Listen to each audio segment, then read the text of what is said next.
Chris Eubank said I was his best ever sparring partner and he'll be the next world champion after me. Is that what he said about you? Yeah. Looking back, what got in the way, do you reckon, for you to take it to a whole new level? By the time I was 17, 18, I was picked to box for England. Where did you come across Nigel Benn? When I was asked to go and spar with him for a world title fight. Barry Hearn come down to the gym to watch me spar with Chris. I've been in camps with about 12 or 14 world champions, but Chris did it hard every day. Let's thank also Andy Flute for sparring with me this last couple of weeks. I signed for Barry Hearn later on. Did you? And he said, I'll make you a world champion, Andy. Do you reckon alcohol made you delusional at any point? That's when I started having a drink to celebrate my victories. The type of alcoholic that once I'd put one drop in me, I couldn't stop till it stopped me. You become somebody that you don't know. I'd had everything and lost everything. I was just shivering. My mind was just in turmoil. You must have been dangerous. Yeah, I was, mate. Yeah, it's tough, man, going back to this. I was in so much pain, man, I tell you.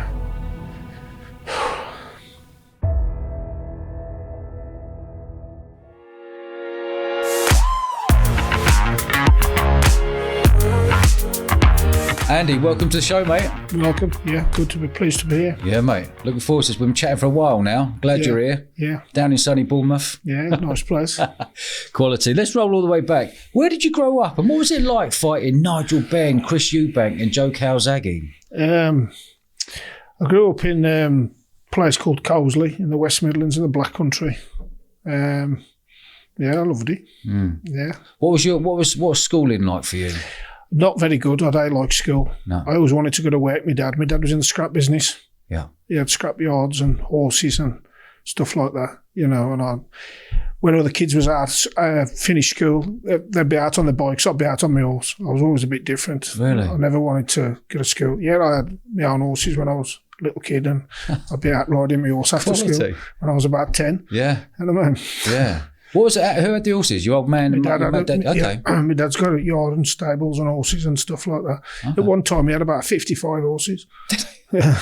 And this is up in the Midlands, right? Near Birmingham? Yeah. Black Country. Yeah. Quality. Yeah. And what was it? Are you like brothers and sisters? Yeah, I've got 2 sisters, 1 brother. I was the youngest, but my dad was a boxer. Yeah. My uncle was a boxer, my brother's a boxer. Okay. So that's So it's in the blood. My dad, it's all from my dad, really. Yeah. But growing up, I hated school. Did you? Yeah, I got expelled from the secondary school. For? Just being naughty. Yeah, okay. I was just naughty, man. Yeah. I just couldn't sit in. I used to have a desk outside the deputy headmaster's office. I couldn't. They used to put the desk there just for you? You put me a desk and just sit there on my own. Because I was too disruptive. Yeah. And then I locked the blokes in the boiler house, the workmen, overnight, and they sent me home for that. And I just swore bothered. What was your old man's? Was he like a role model to you, your dad? Yeah, definitely. Yeah. I mean, all these top boxers and everything else, I look up to them. Yeah. But I never looked up to my dad. Yeah. You know what I mean? That's nice. Same. I'm the same. Yeah. How nice is that? Yeah, it's really nice. Yeah. I had a great relationship with him. Yeah. And what was the movement for you then? If you didn't like school, what was your get out to go straight into sport? What was your sport? Or was it straight into boxing? Well, I was already boxing like at school because I had my first amateur fight when I was 11. Yeah. Do you know what I mean? 11, that's young, right? Yeah. Yeah, I went to the middle. My dad took me to the gym when I was 3. Yeah. Because he was boxing, so I carried going to the gym with him. You know what I mean? But when I was at school, I had no intention of I didn't take no GCSEs or nothing. Yeah. I mean, I got expelled from school. Yeah. And I just went straight to work for my dad the next day. What was it like representing your country at the age of 17, 18? It's a really, really good, really, really nice feeling. Yeah.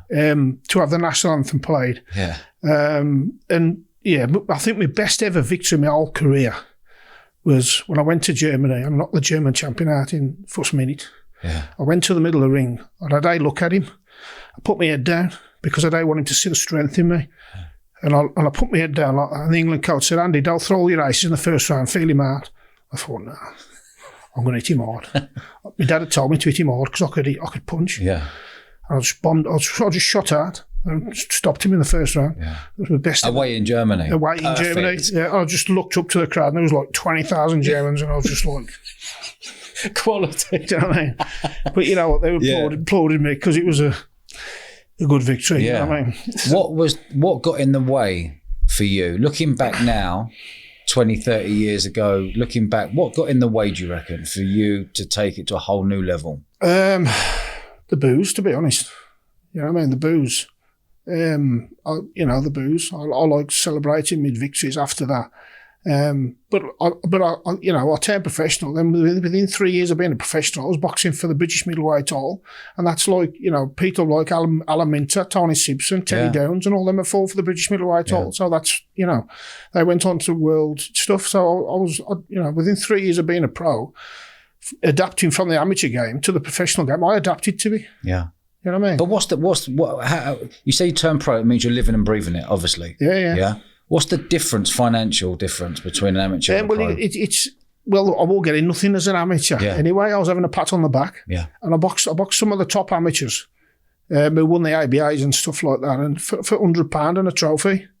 Do you know what I mean? Yeah. And they're all getting nothing. So when you first turn professional, your first few fights, you don't make nothing. But you got ticket sales and stuff like that. Yeah. But you got to build yourself up.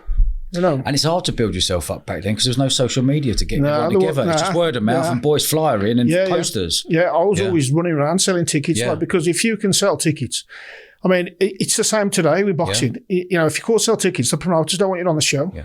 You know what I mean? You got to be an away fighter. Yeah. But I could sell tickets. I mean, I remember boxing for the British title and it was live on BBC One on Sports Night.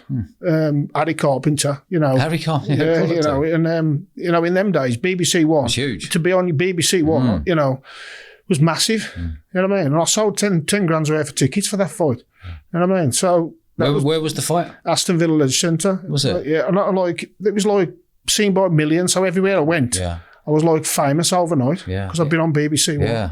Oh, it's funny back there when you look back. Now you mentioned that you go Aston Villa Leisure Centre, and these days we go Leisure Centre. But back then, that's how boxing was on telly, wasn't it? As long as the cameras were there and showing on BBC, it doesn't matter where you were. It was great to be interviewed by Harry Carpenter, to be honest, because he was always like, the legend, what I mean, Harry, with Frank Bruno and all that. Yeah. And I boxed on the same night as Frank Bruno twice at the NEC. Did you? Yeah, that was amazing as well. I mean, that was a great. That's when I was, coming up like. So when you're just coming from the amateur game to the professional game and you're boxing on all these big shows, it's just a great big difference. And what was your personality like when you weren't in the ring? Were you an aggro type of lad? That's what I was drinking, I was a bit, people used to say I was arrogant, but I was just confident. Yeah. I was confident in my own ability. And I was confident everywhere I went. I was confident in everything I did. Yeah. You know what I mean? Everything. And did that confidence grow when the more alcohol you put down you? First of all, the question to that is the answer to the question is But I enjoyed it. I enjoyed celebrating. I never drunk as an amateur really, only when I got into my late teens. And then once I got that feeling for it really, it done something for me that I really enjoyed. I liked it. What, the buzz of alcohol? Yeah, okay. I liked it and I liked the taste of it. Yeah. And I was hooked from my first few drinks, to be honest. And I liked it. And what age were you when you turned pro? Just got 19. Just 19, okay. And did you find that turning pro, obviously walking around the streets of Birmingham, people knowing you around the country, wherever you kind of went, did that give you a spring in your step? Yeah. Okay. Yeah, without a doubt. You know what I mean? We were always on the back page of my local paper, the Express and Star and stuff, and I was on the Birmingham Post and stuff like that. Okay. And I was on Central News. You know what I mean? It was the up-and-coming kid coming through, basically. It was amazing, to be honest. What was the next steps for you then? Did you have like any guidance or a mentor? It's just my dad. Okay. You know what I mean? But I never had a professional manager to start with. I did it all myself because I could.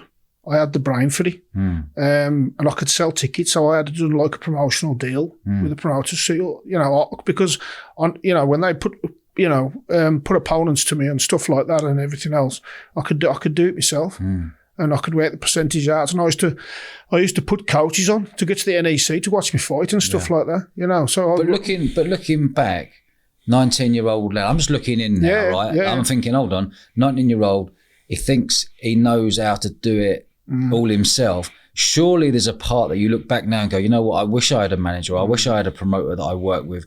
Is there any regret there? No. Not at all? No.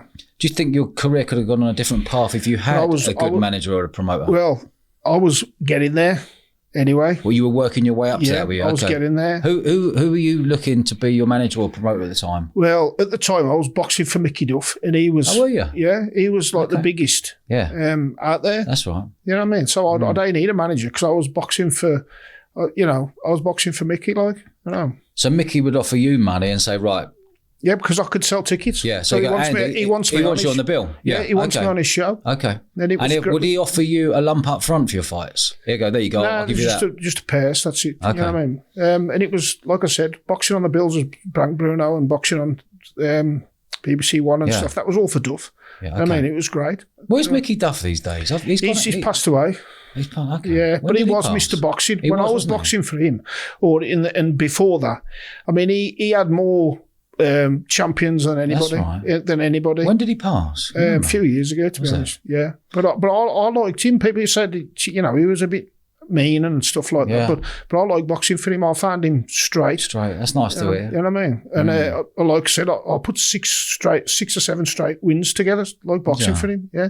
Quality. So I enjoyed boxing for him, and being on the big shows as well, and being on BBC One. He's the one who opened that door. Yeah. Quality. Yeah, so did you come across Barry Hearn at the time? Yeah, I went Maloney. Or? Yeah, I signed for Barry Hearn later on. Did you? Yeah. At what age? I was about 25. Okay. What made you Because I left Duff. Why'd you leave Duff? Because I was sparring with Chris Eubank. Yeah. And Chris Eubank said I was his best ever sparring partner, and he'll be the next world champion after me. Is that what he said about you? Yeah. Straight up, honest. And a lot of the sparring partners who come and spar with Chris, they couldn't cope with him because he was brutal. And he used to like put you on the floor and send you home. And if you can't cope, you get somebody else in who could cope. And it was brutal, honestly. But I could do it. I did it. I mean, nobody ever knocked me out. And they would put me down or nothing. You know what I mean? And that's just in the genes, that is. Yeah. You know what I mean? But I was tough, and I could take a punch. But I could cope with the sparring with Chris. And Barry Hearn, Chris told Barry Hearn, because Chris was working with Barry Hearn. That's right. And Barry Hearn come down to the gym from Romford to watch me spar with Chris. He made the trip down. And Duff had already offered me a Commonwealth title fight against Richie Woodall. Richie Woodall's from Birmingham as well. But he was the Commonwealth champion. And Hearn come down to the gym, watch me spar. Chris was getting all my prizes. You know, I'm saying, Andy's the best, he'll be world champion. And Ronnie Davies, Eubank's trainer, he was the same. And he said, Andy, why don't you stop drinking and knuckle down? He says, you could be really world champion, really. And I just said, Ron, I'm doing my job, ain't I? I said, I'm doing all right. And Ron just said to me, Andy, he said, just stop drinking, man. Because I used to, every time I sparred with Chris, I used to go around the town in Brighton and I used to sit Ron out as well.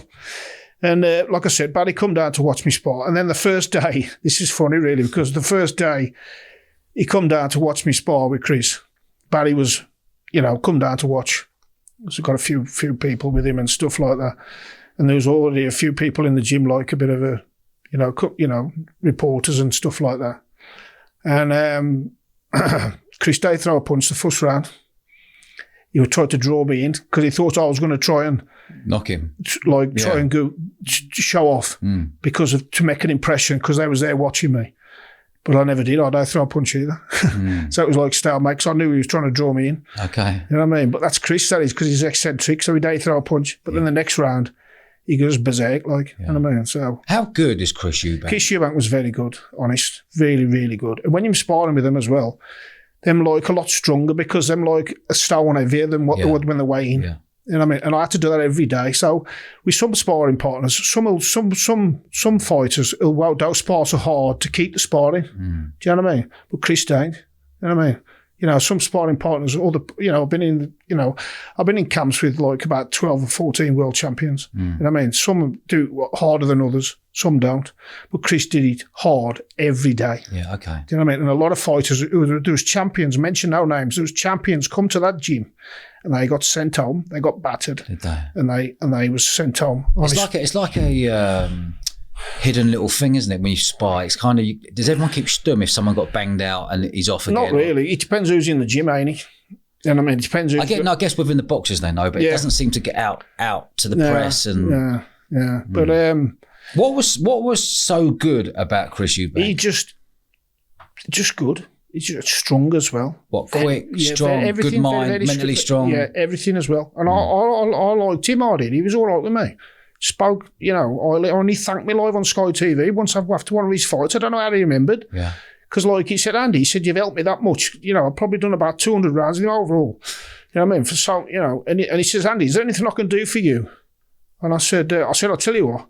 I said, after your World Championship title fight, I said, thank me live on Sky TV after. Is that right? And there was interviewing him. Barry Hearn was there, and and I don't know how he remembered. Yeah. And then he went, oh, hold on. He said, I'd just like to thank Andy Flute for the sparring. That's a nice touch. Yeah. Nice touch. What was your relationship like with Matchroom Barry Hearn? Well, then I signed for Hearn, right? I'd left Duff. Duff had offered me a Commonwealth title fight. And I thought, well, Chris is done a good job with Hearn. You know what I mean? Hearn's like... Barry, Barry was best man at Chris's wedding. Yeah. And I know Barry from the snooker and all that as well. And he was really smart as well.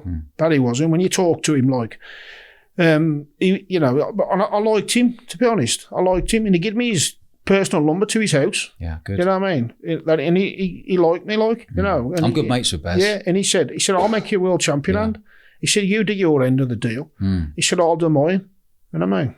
And he did it. He would have done his end of the deal.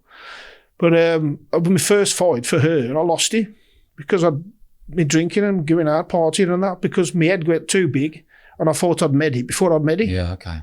Do you know what I mean? And you know what? I think you're in safe hands with him. He's a very good businessman, and he's a man of his word. I liked him, honest. Yeah. So when you signed for him, how old were you? About 25. 25, okay. How deep were you into the booze? And were you using booze and drugs? Yeah. But I could cope. I wore like... Were you a functioning boxer? Yeah. I mean, I don't say this because it's wrong to be a professional boxer and to be drinking every night. But that's what I did. Yeah. You know what I mean? I don't know how I did it these days and stayed on my feet and mixed with the best. But I drank most nights and I enjoyed it. Drink was my friend. It was your friend, was it? You know what I mean? Man. It was my friend. After an hard day, whatever, wherever I was, I'd always go around the town or go around in the bar, wherever I was staying, and just have drinks. So give me an example when it first started. Would you go and have a couple of pints, or were you trying to keep the weight off? Would you go for shorts? Would it be Jack Daniels? Would it be rum? Would it be vodka? I could drink anything. I like the taste of it all, to be honest. And I'd just start off with a few pints of Guinness. Yeah. And then I'd have a few more. And the whole time I was in Brighton sparring with Chris, I mean, luckily I sparred him for about 6 world title fights. I'd have one night off the booze. You didn't have one night? Not one night off. Who knew that you were... Ronnie Davis. Who knew you were an alcoholic? Only Ronnie Davis, Eubank's trainer. Okay. He kept it hidden. Because I kept it hidden myself because I could still get up and train. What I used to do, I went up from the hotel I was in, I drove up in my car. It was 2 mile there, 2 mile back. So Chris always sparred at 3 o'clock. Yeah. So I'd get up in the morning, run to the pier, 2 mile, run back, have a good sweat, run it off, get him, have a breakfast, shower, bed, and I'll be ready for 3 o'clock. Right. I can't have a drink, and I'll be drunk the night before. I don't know how I did it. It was crazy. It was mad. You say that no one knew, but you're going to smell it on your breath the next day. People you're chatting to must go, fuck, I did get in the ring hungover a few times, a lot of times, but I don't know how I did it. And I don't say to anybody who's watching this in boxing, man, don't do it. Don't. You know what I mean? Because I don't really never reach my potential because of it. But I thought I could do both, But the weird thing is addiction takes over. Yeah. And it takes over your life, doesn't it? I enjoyed it. Yeah. Honestly, at the time, I didn't know I was going to end up nobody knows you're going to end up, an alcoholic or anything like that, or as bad as, or you don't really know it's going to get worse. You just think you're just having a drink, having a few beers at the end of the day. Did the violence used to come out of you when you were drinking? Yeah, sometimes. Yeah. Okay. Yeah, but the circles I mixed in and stuff as well was like, I was into all sorts of being in the scrap business. Of course. My brother lives on a gypsy site. Yeah. And the people I knew, and stuff like that. It just goes hand in hand with the sort of people who you know. You know what I mean? Do you reckon that affected you as a boxer by knowing that you're hanging around with the wrong crowd? Because it doesn't matter where you've been brought up, who you're with. If you carry on hanging around with those same people, you're going to get caught up with the same people. If you're going to split away and become a professional boxer or a professional rugby player, professional footballer, you have to take yourself away. Did you think, looking back now, staying with that maybe didn't help your career? Yeah, I did. Lots of things didn't help my career. Yeah. You know what I mean? Lots of things. And I made money other ways. You know what I mean? How else were you making money? Just criminal ways, to be honest. Go on. I mean, just stolen goods and stuff like that, and all the stuff. And you know what I mean? I was into all sorts of stuff. Offered loads of this and offered that, and I made quite a lot of money in all different ways. You know what I mean? So that's just the way it was. Yeah. You can get older stuff, and I could see people boxing who was like, you know, probably boxing for world titles, and I always think, well, he got as much money as me. Yeah, okay. So did you ever have resentment of people who were going up in their career and you were realising you weren't as going high up as you could do? I wasn't bothered. I just run my own race, to be honest. Did you? Yeah, I wasn't bothered. But I used to look at people and I used to think, you know, they ain't got as much dough as me, because money was my god then. It was, okay. You know what I mean? Money was my god, because having a wad in your pocket. Well, I bought my own house when I was 22 and stuff like that. Okay. You know what I mean? Paid for it and stuff like that. You know what I mean? And there were many people who could do that. You know, buy your own house. What was your relationship like with Barry Hearn then? It's great. When you had that first fight, did you say you lost that first fight? I lost my first fight for him. Okay. What was his reaction to he couldn't believe it. And nor could I. You know what I mean? It was really a hard thing to swallow. And I had a few more fights for him, and I wore the same. It's like I wore the same. It's like I'd overtrained, and everything. And I knew I'd feel the same. I'm in the usual strength or anything. And I went. What I should have done was probably have a rest. You know, it's like when you race a racehorse too much, you've got to turn him out in the field and let him have a rest. And I went to the path lab in Wolverhampton and had my blood tested, and I'd got urea in my blood, and that's too much excessive muscular load. Do you know what I mean? So I needed a rest, and I didn't have a rest. I carried on boxing. And I had a few more fights for Hearn, won them, but I wore the same. I wore the same. What age did you retire from boxing? Professional boxing. I had my last fight when I was like 34, but I'd been out the ring then for like 4 or 5 years. Okay, so you would have retired roughly about 28, 29. Yeah. So, but like I got myself back. I boxed like world champions and all that. I boxed all the who's who of the 90s. Yeah. You know, Seven Oddker, Marcus Bayer, Robin Reed, Lev Kikeski, all them. You fought Robin Reed, did you? Yeah. He won the world. It was like an eliminator for the world title. After he beat me, he won the world title next fight. But I only took the fight at 2 weeks' notice, because when we boxed together on the England team, he wasn't as good as me. Yeah, so I underestimated him. And when I fought him on the same bill as Nassim Ahmed.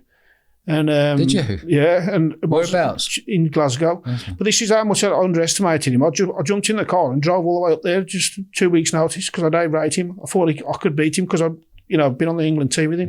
Because when I went to Germany, and not a German, he was in the light middle. Do you reckon alcohol made you delusional at any point? Probably did. Yeah. I mean, but like, because when I fought him, he'd really come on a lot. I underestimated him. But like, I fear nobody really. Yeah. You know what I mean? I used to think, I'll tell. When Barry rung me up, said, do you want to fight Robin Reed? He said, what condition are you in? You know what I mean? I said, 100%. I said, I've been doing a bit of road work and a bit of training. I said, but I've been doing a lot of training. He said, do you want the fight or not? And I said, yeah, I'll take it. Yeah. I said, I don't rate him that much. I said, I can beat him. I said, half of me can beat him. Yeah. You know what I mean? But, Where did you come across Nigel Benn? I come across Nigel Benn when I was about 22. I was asked to go and spar with him. He was boxing for his... I'd only been professional, so professional 19. So I was 22, so I'd only been professional 3 years, not long. And I was asked to go and spar with him for a world title fight. So I thought I'd jumped at it, because I never said no to nothing. I'd say, oh no, it's Nigel. Did you have the fear of anyone? No. I honestly don't. Yeah. You know what I mean? On the street, outside, on the street fight, anything, I fear nobody. And they asked me to go and spar. I went, yeah, I just jumped at it. I was only been professional a few years, and he was boxing for the world title. And I went and done it, sparred him great, and I met Jimmy Tibbs then. Did you? Jimmy Tibbs was the great guy. Yeah. He said to me, God's going to use you one day. And I went, what? He said God's going to use you? Yeah. What do you mean by that? Well, I don't know what I went, you what? He meant, God's going to use you one day, Andy. And I said, what do you mean? He said, his words, not mine. He says, you're a leader of men. He said, God's going to use you one day. And I thought, okay. Jimmy had just become a born-again Christian. Yeah. He'd done 13 years for murder. He was, not well known in the East End, a hard man. And he was a well-respected boxing trainer. Yeah. One of the best in the country. Yeah. If not the best. Yeah, definitely. And that was his words, not mine. And then I'd done the sparring. And that's it. I never think nothing else on it. Then I was asked to go and spar with Chris after that, and stuff like that. And then, but I never think. Who was the toughest fighter for you, Nigel Benn or Chris Eubank? Or Joe Calzaghe? Well, if you had to put them in order. Well, I sparred with Nigel when I was younger. When I was more established, I sparred with Chris. And then when I sparred with Joe, I was like later on as well. But if I had to pick one, I'd say Joe. Really? Because his work rate. Yeah. Non-stop, isn't he? Yeah, his work rate. Joe's coming on the podcast. Is he? Yeah. He's a great guy as well. I'm still in touch with him. He wrote in my book for me. Lovely. And I'm still in touch with him today. But it was all a different, I was early career when I sparred with Nigel, middle of my career when I was sparring with Chris, end of my career when I was sparring with Joe. But when you're going through your career here, I'm looking in and going, at 19, you had a 10-year stint. Did your alcohol addiction increase as the years went on? Yeah. It did? Yeah. Did your drug addiction increase as the years went on? Yeah. What drugs were you using? First of all, it was just cocaine, just to keep you out, to make you last, sober you up a bit long. And then it just got worse. What other drugs? Yeah, I towards the end, I was on the crack then. Okay. The cocaine had no effect on me. And I was really bad at it by that time. Yeah. I was really bad at it. By the time I ate the crack, I went from being on the coke, but for a few years just being on the coke. Yeah. And I used to sniff an old grab of coke in one go, just to show off. What, in one line? Yeah, put the lot out and just put it all out and sniff a lot. Wow. And just think I was big, like a fool. Yeah. And that and it was amazing some of the stuff he used to do, and take loads of pills, E's and Doves and stuff like that. And you couldn't get enough down you, to be honest. But then the crack was towards the end. For me, and I was on about $1,000 a day. Wow. And I did about 150 grand in about 3 months or so. It was horrendous, man. Honestly, I used to have all boils and everything, all sores and ulcers in my mouth and everything from passing the pipe around and everything. But I used to drink at the same time as well, see. I used to when I was in crack dens and stuff, they were all drinkers. But I'd be drunk as well. I'd be drinking from the bottle of vodka as well and sucking the pipe and then sharing the pipe round and that. It was horrible, man. Really horrible. You must have been dangerous. Yeah, I was, mate. I went to court drunk as well once. Told them all to F off. And I went on leg D. How old were you went to court? I was in my 40s then. Okay. But I was in and out of court, in trouble all my life. Have you ever been banged up? Yeah, I've done 3 prison sentences. What age were you in your first prison sentence? I didn't get till 41. You were 41, were you? I kept out of trouble, to be honest. I'd been in lots of stuff, doing lots of criminal activities and stuff like that. And it's only when the drink started to catch up with me that I managed to get caught because I got sloppy. Yeah. You know what I mean? What did you get caught for the first time? It's just violence. You know what I mean? GBH? Just violence, man. No good. I hated it. Prison war for me. I don't care who says prison's all right. It's not for me. For me, I don't like it. But how long did you get? What was your first sentence? I didn't get long. Only about 6 weeks. Okay, like that's enough for the first time. And I learn. I come out of prison the first time. And I went straight back on the drink. I'd done a drug deal with some MCAT and I made a lot of money and that. And then I met all the guys and all that who wait. And within no time at all, I was back in again because I'd learned. So you were out. How long were you out for before you got nicked again? Put back in? Probably about 7-8 months. Okay. And what did you get nicked for the second time? Similar stuff. But the second... Violence, drugs, booze. Yeah. And the second time I went in, I hated it again. Same prison, Hull in Redditch. I hated it. And I thought, you know what, I don't like this. And when I come out again, similar stuff. I went to Winson Green, that one in Birmingham. So this is your third stint. How long were you out after your second before you went back in on a third? Not long. Not long again? No, I was on suspended sentences and all sorts of stuff. I had probation and everything. It's a pain up the arse, to be honest. And the third one, what did you get nicked for on the third Just similar stuff, all the same stuff. You know what I mean? And but I come out in, and I says, I'm not going again. Okay. You know what I mean? I'm not going again. And I put everything in then into getting well and getting recovery and stuff like that. And your fourth time? What did you get nicked? I didn't get nicked the fourth time, but I got off. You got off. And what was that fourth time nicked Similar for? stuff. We're saying similar stuff here. Are you going around debt collecting? I did do stuff like that, but I never got caught for that. I did some big debts as well. Did you? Yeah, and I had some people. You know what I mean? But I never got caught for that. What sort of money would you get on a debt collection? Some could be from like biggest 150 grand, 200 grand. You know what I mean? Stuff like that. You know what I mean? Did you carry when you were going to do the debts? No. Just your fists? No. Half the time the intimidation and stuff was enough. Yeah. You know what I mean? You know, a couple of times you got to just tell them, you know, you can, if you do your own work on the person, you know what I mean, you find the information out. So when you ring them and you tell them their address, the registration of the car, the name of the kids, all the stuff, the schools they go to and all that. And then you say, we can come for you. Yeah. You want to pay the money. You know what I mean? So, but I never took nothing on. What they owed it. Yeah. You do your own work on the debt. And if they've been, you know, done wrong. Yeah. Do you know what I mean? And sometimes you can't get blood out of a stone. Yeah. You know what I mean? So some of them, you know, you ain't going to get it.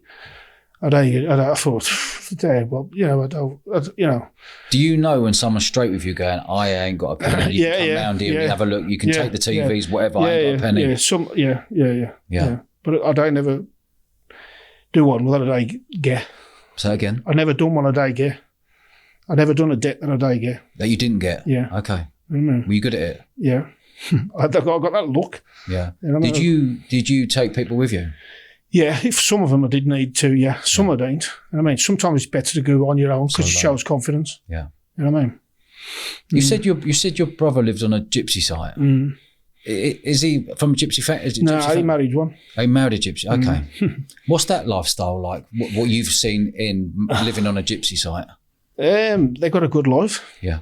You know what I mean? They got loads and loads of money, and they don't pay tax. They're into everything. Yeah, and enjoy. Yeah, you know, so that's up to them, ain't it? Yeah. The way they want to live, ain't it? You know, I mean, I don't judge. Good luck to them. Yeah, I don't judge anybody. No, same. But you know that my brother was, you know, I still see him today. He's you know, he's into all sorts. You know what I mean? He's, you know. So you were 41 when you got nicked first time, and the last time you got nicked, how old were you? 43. And how old are you today?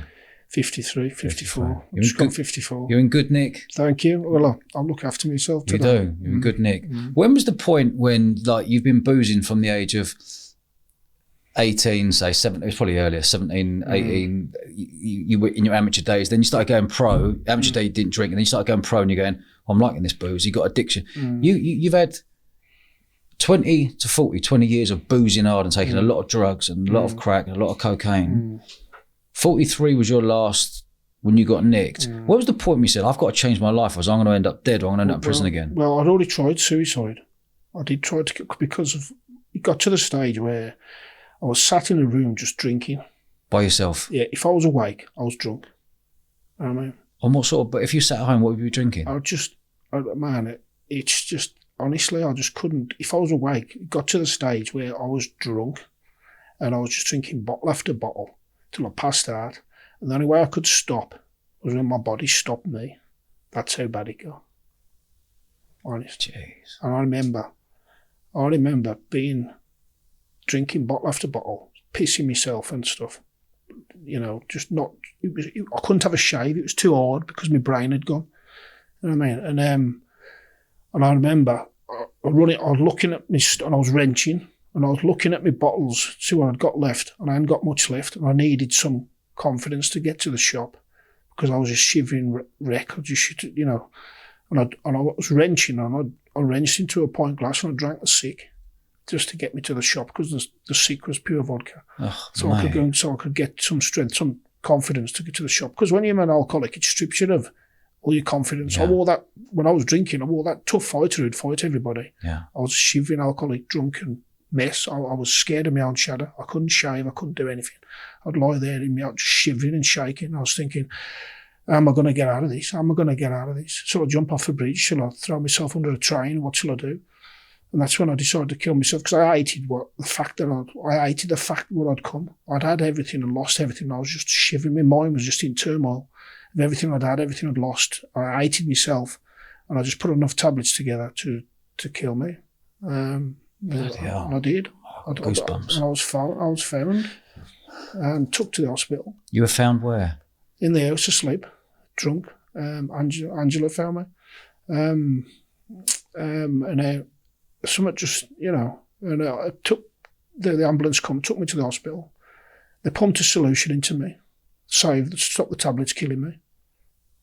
How many tablets you take? I'd got hundreds. You just were like, just kill me. Jesus Christ. Yeah. I'd had enough. Honestly, I would have cried for help. You know what I mean? It was very painful, man. You know what I mean? Very painful. And I'd had enough, man. I'd had enough of life. I'd had enough of everything. I'd had enough. I'd been stabbed. I'd been run over. I'd broke my back. I was that tough boxer who'd fight everybody, spar with everybody, fight everybody. All that, man. You know what I mean? And I hate what I'd become. You know what I mean? And I just wanted art.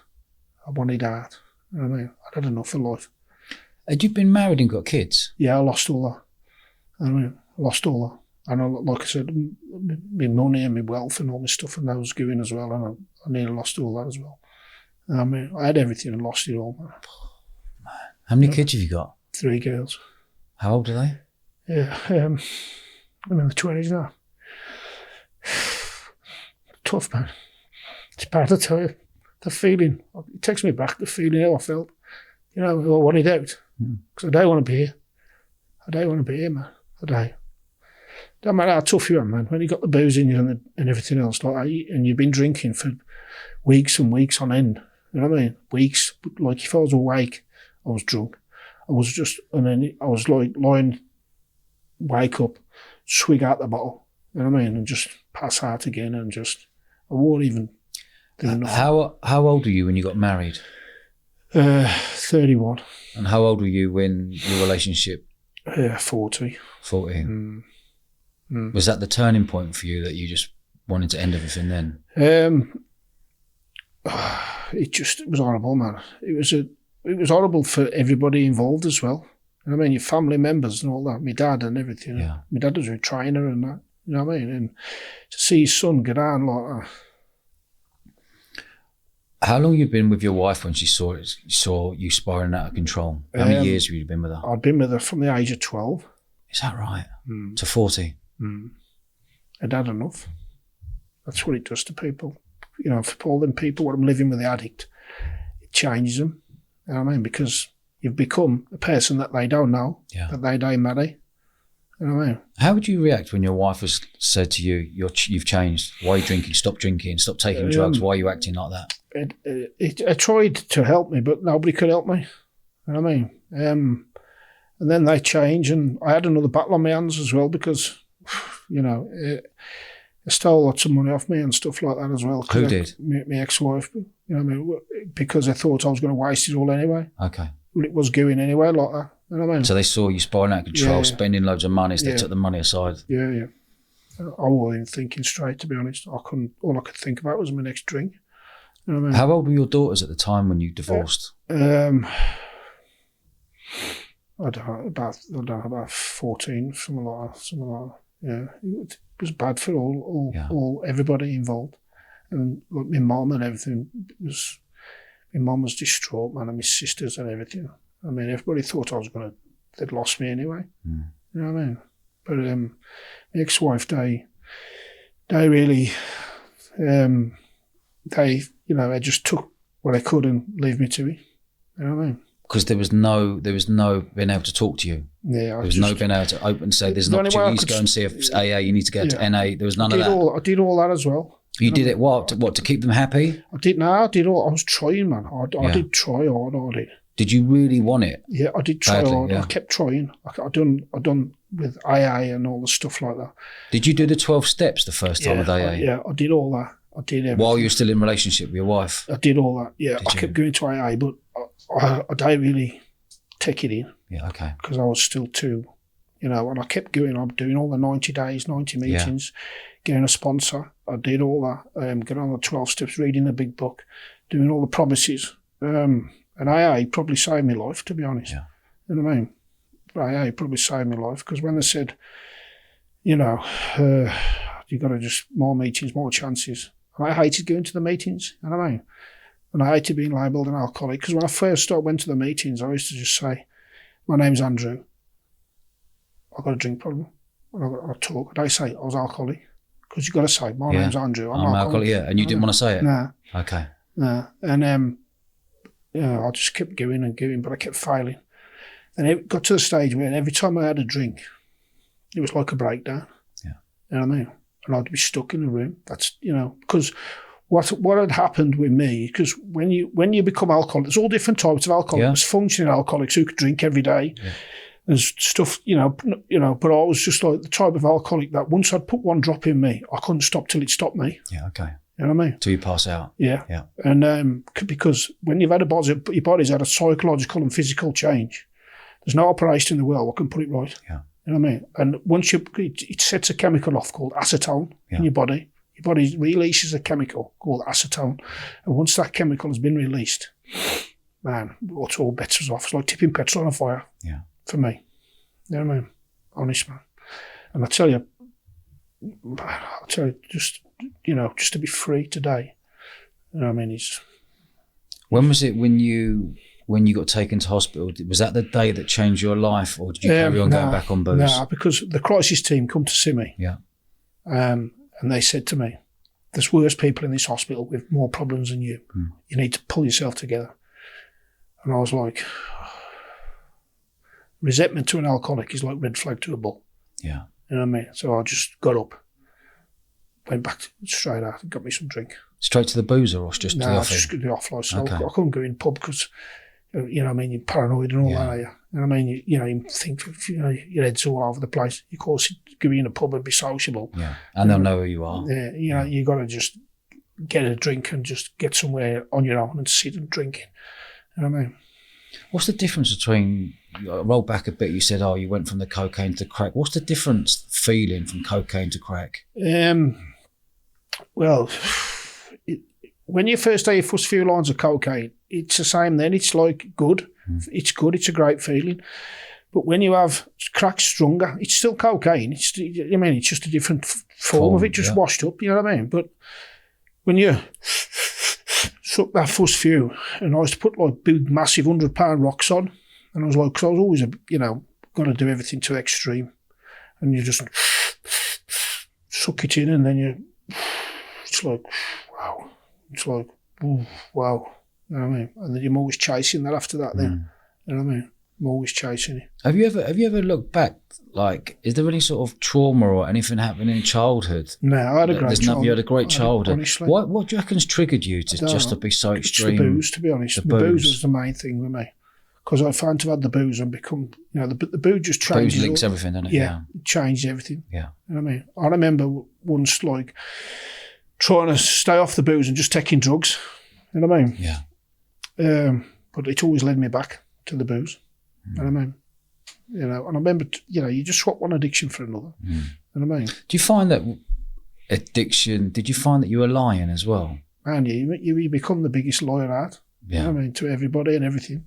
You know what I mean? It just goes hand in hand with the addiction. You become somebody that you don't know. You know what I mean? It's horrible, man. It's horrible to be gripped in it. You know what I mean? It is horrible illness, and it is an illness. You know what I mean? People don't see it as an illness. They just see it as somebody who's got no willpower, or they need to pull themselves together or whatever, because it's all different stages of it. You know what I mean? So when you look at an alcoholic now, are you like, what's your mindset towards an alcoholic now? Do you know? Could you see it with an alcoholic's been smashing it from the age of 15 to 40? Yeah. And do you know what journey they're going on? Yeah, I mean, I talk in recovery places and stuff like that. You know what I mean? And some people want it. See, if you really want it bad enough, you'll get it. But some don't want the help. You know what I mean? We're all different. I can't speak for everybody. Yeah. But you can see the ones, and I've had a lot of friends die who I tried to help. You know what I mean? I did have a lot, but they wouldn't do it. They wouldn't come to AA with me. They wouldn't do this. They wouldn't do that. Did you find that? And they died, man. Yeah. I tell you, they died. Honestly, I've just had one recently die. Just, you know what I mean? Shame. I mean, same age as me. Do you find that alcoholics don't want to deal with it because they might think their life might be boring? Did that come into it? Nah, but like when they tell you can't have another drink again, that's a hard pill to swallow. Yeah. When you've been drinking for X amount of years, 20 plus years. You know what I mean? But that's why the program's a day at a time program. Yeah. You know what I mean? You ain't going to drink for today. Yeah. Not 6 weeks time or 10 weeks time or 2 months time. You ain't going to have a drink for today. It's a day at a time program. And I found that, because when you first get in the rooms of Alcoholics Anonymous and they tell you, you could, because when I first went to my first meeting, like I thought, I ain't as bad as these here. Yeah, you compare him. Okay. You know what I mean? Yeah, because similarities. Yeah. You know what I mean? And you're supposed to look for the similarities and not the differences and stuff like that. But the first meeting I went to, I thought, I'll never be as bad as these in here. But you know what? When I went back, I was worse. Yeah. You know what I mean? I was worse. And then, because the first meeting is a main meeting where I take no notice. You know what I mean? And you really should have listened and learned and seen them people in that room. That's how I was going to end up, or more worse, but I don't. You know what I mean? I don't. And I take no notice. For anyone listening out there who's got a drug addiction, an alcohol addiction, what's your advice to them? Get the help. Get help. You know what I mean? Get help. And where would they go for help? Well, AA is a good starting place. NA is a good starting place. They're all good. But for me, the only thing that worked for me was finding God. Yeah. You know what I mean? That's the only thing. I did everything the program suggested, everything, and nothing worked. And I'd had so many near-death experiences, honestly. You know what I mean? Real bad. Like I said, I was stabbed, run over, broke back, you name it. Where were you stabbed? Stabbed in the back. Where? I was fighting outside a nightclub. In where? Birmingham? Yeah. 3 times. Lucky to be alive, to be honest. How old were you when you got stabbed? I just fought Robin Reed. And I'd still got a couple of black eyes, and I'd just been out and just the wrong place, wrong time. But I was lucky to get away with my life, to be honest. How old were you then? About 27, you know what I mean? But it just goes hand in hand with the places you go and company you keep and all the stuff like that. Do you think that people looking in might have thought that you were getting too big for your boots at times? Yeah, you get that as well, sometimes as well. But it was more of they don't really know who it was, to be honest. You know what I mean? It was just wrong place, wrong time. You know what I mean? So, I don't bother about it. You know what I mean? I got stabbed, but I didn't feel it till after. There was all blood gushing out my back.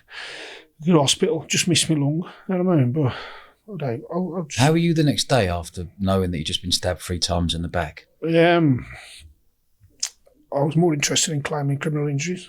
Get some money. I was thinking. You weren't thinking revenge? No, I was well bothered. Like, I just, you think that as well. I'm going to do this and you're going to do that. But I was just thinking, I was more concerned about my mate, to be honest, because my mate really got knocked about bad. You know what I mean? That next day after that, my mate was nearly. How did that fight start?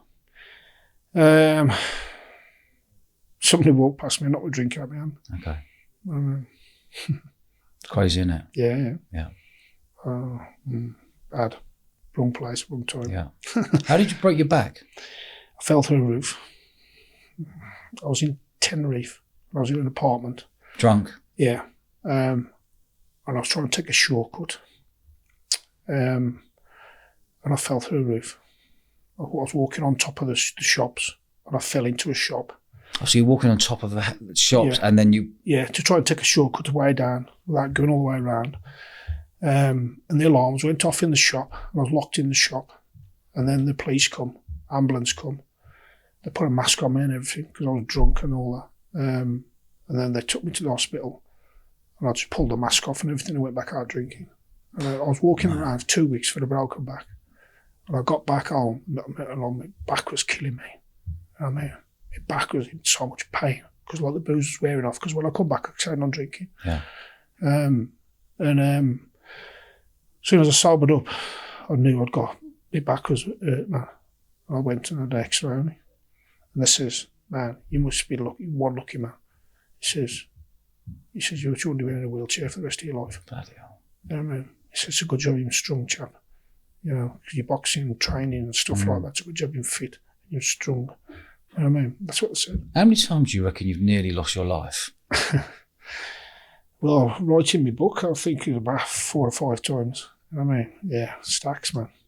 You know what I mean? Stacks. What age were you when you decided, right, I need to stop. I need to stop the drugs. I need to stop the booze. This is my chance now to get my life back together again. I was about 43. 43, 10 years ago, 10, 11 years ago. And I tried everything. I couldn't get it. And then I was in Alcoholics Anonymous, and they said, you need to find a higher power. Yeah. So I thought, I was sick and tired of being sick and tired. Yeah. You know what I mean? And I thought, right. I remember when I was a kid, and I had my school's assembly, when I was in primary school, they said the Lord's Prayer. Right, I thought, I'm going to try and find a higher power. And I thought, God is the higher power for me. And I thought, right, it's the only thing I ain't done. I mean, I've done everything else has failed. You know what I mean? And I went to a church, and I started to try and find a higher power. I was full of fear going through the doors the first time.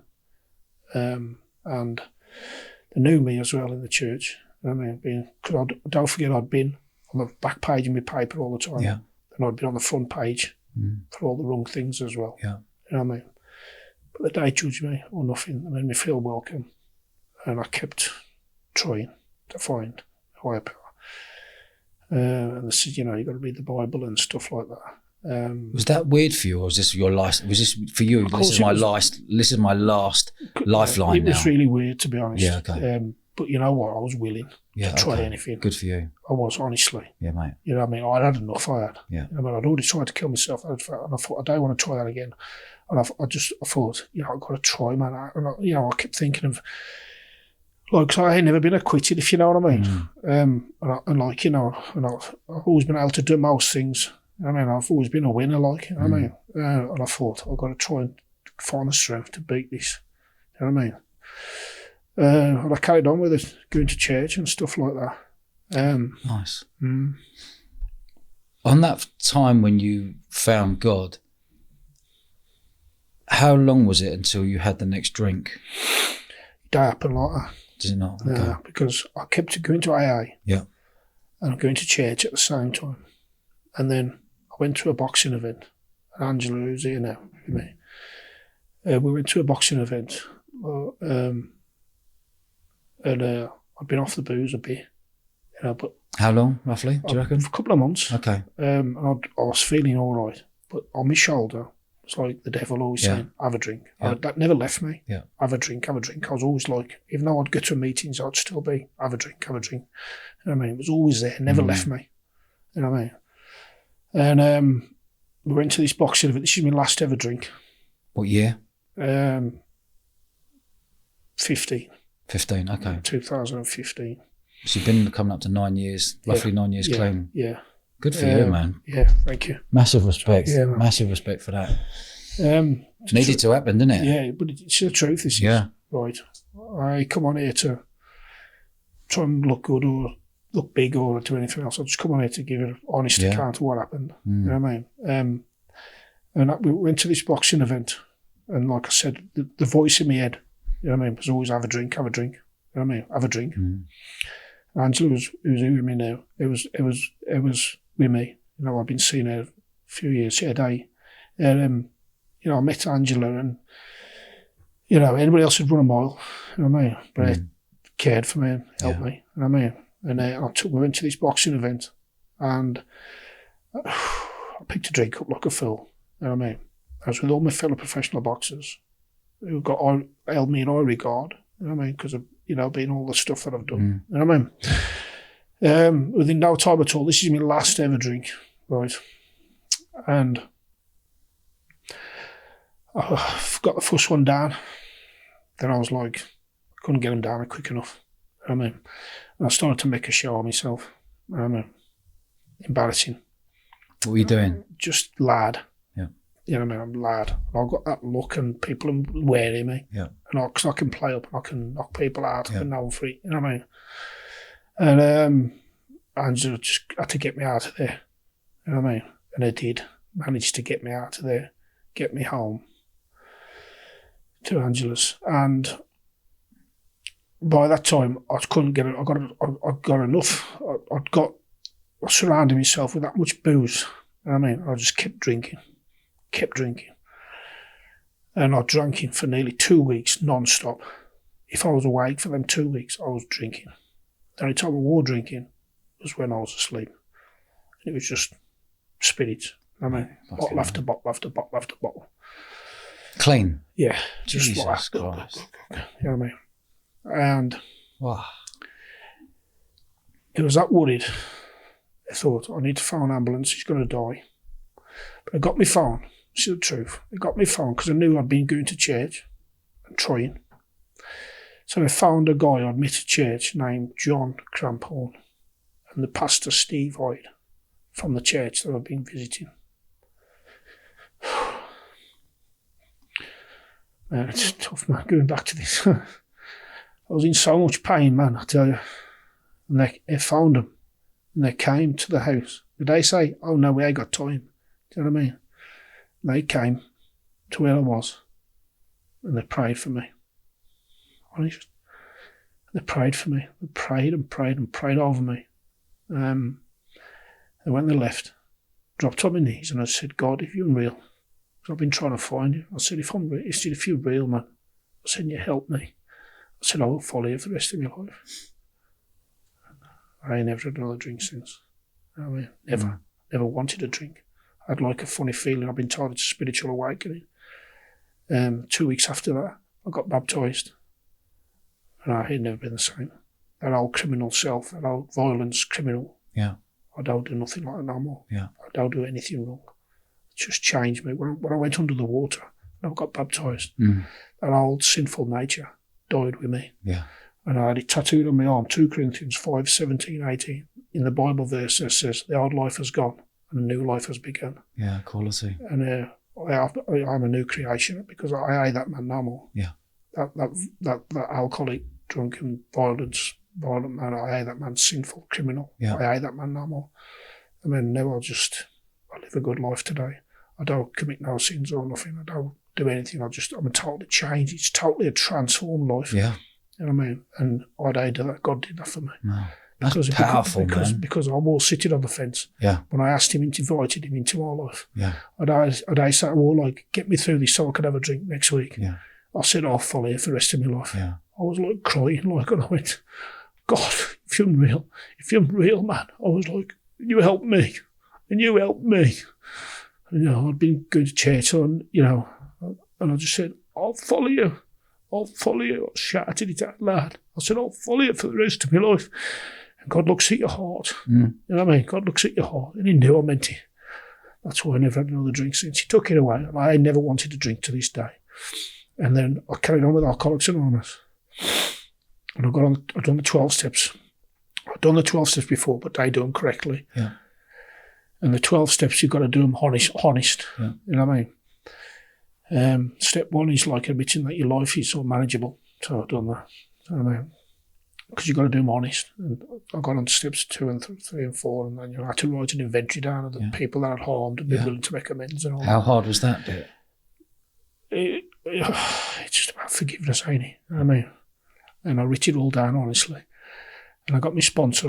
When you're picking a sponsor, you've got to pick somebody who's walked the walk. Yeah. And I'll pick the sponsor who's got like 18 years sobriety. Been in All Saints for the nut house because of his drink. Yeah. I mean, and I picked a good sponsor, Paul, and he was great. And he really helped me a lot. I owe him a lot, man. And I wrote this inventory down. And as I was reading it through, I had another spiritual awakening. But this time I was sober. Yeah. And it was like, come from my belly, all the way through. And I was like, oh. Yeah. And I went, wow. And he went, Andy, God's just touched you. I went, how do you know? He went, I've seen it. He said, Andy, God's just forgiven you for all them things that you've done. Yeah. And I mean, and I says, wow. And he went, good lad, he said, Andy, because he knew I'd done my inventory right. And then it says on step 12, having had a spiritual awakening for doing these steps correctly. And I mean, I've never been the same since. Wow. That's for everybody, that is. God, I respect the people that do that for anybody. But your heart's got to be right. And I mean, since that, my life's just changed 100%. Yeah. Gone full circle, all the way around. I mean, all the way around. And how's your relationship like with your children? It's the best. You know what I mean? The ex still keeps them from me. I've got to be honest. You know what I mean? But, there ain't much I can do about it. But at least I'm here. Yeah. At least I'm here. I'm stable. I'm all right. I wasn't no good to them before. Yeah, okay. You know what I mean? But I'm all right now, and they're all right. I'm happy for that. I'm happy that they're doing well. Yeah. Do you know what I mean? And I believe God will restore the relationship when the time is right. The time's right. I was about to say the time's right, yeah. Yeah. So, yeah.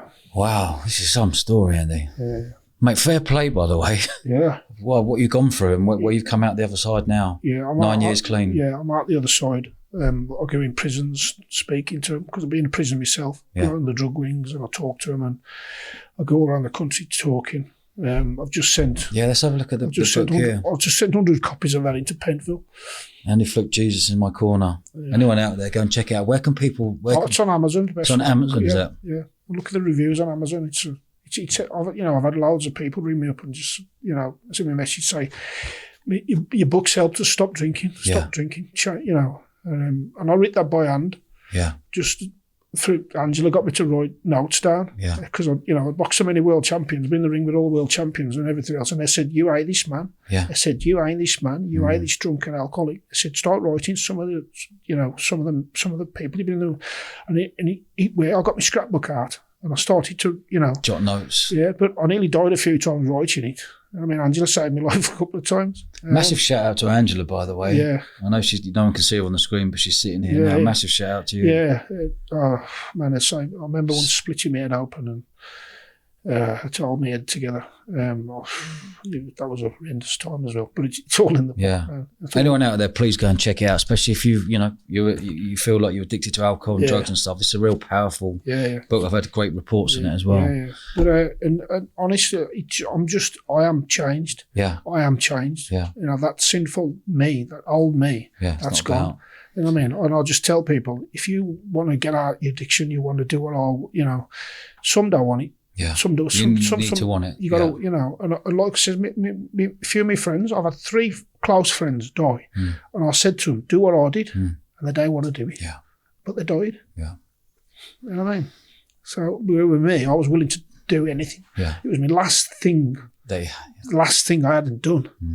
But when I did it, I got free. Do you know what I mean? Amazing, powerful, man. And that, I honestly, that's the truth. Yeah. And now I was going around the country sharing my stories and, go and do what I do and stuff like that. I'm a registered charity. I'm a minister of talking all over the places and stuff like that. You know what? I love it. I love helping people. You're giving back. Yeah, well, powerful. Like I said to you earlier on, you give it away to keep it as well sometimes. You know Just before we finish up here, Andy, have you got any, we talk about your old man who was your hero. Have you got any last words to say to your dad? Bless him. I love him. I love him, and he knows that. And he's still going strong today. He's still got his horses. He still shoes his own horses. Does he? And he's nearly 80. He still takes the horses. What's his name? Andy Flute. And he still takes his horses out on the cart. Is he? You know what I mean? And he's still going strong. Brilliant. Like I said, he's the only person I've ever looked up to. So, amazing. So God bless you, Dad. And do you know what happened as well?